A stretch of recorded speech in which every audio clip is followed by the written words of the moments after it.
বঙ্গটা আমার হয়তো না অনেক ঘুম। ওই তো চোখ বড় বড় বড় বড় বড় বড় করে তাকাচ্ছে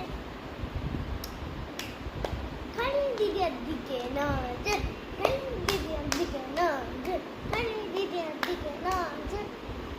যে কথা বলছিল সে হলো দিদিয়া, ওটাই আমি কথা বলছি, কিন্তু ভিডিও করছে আমাদের দুজনের মা।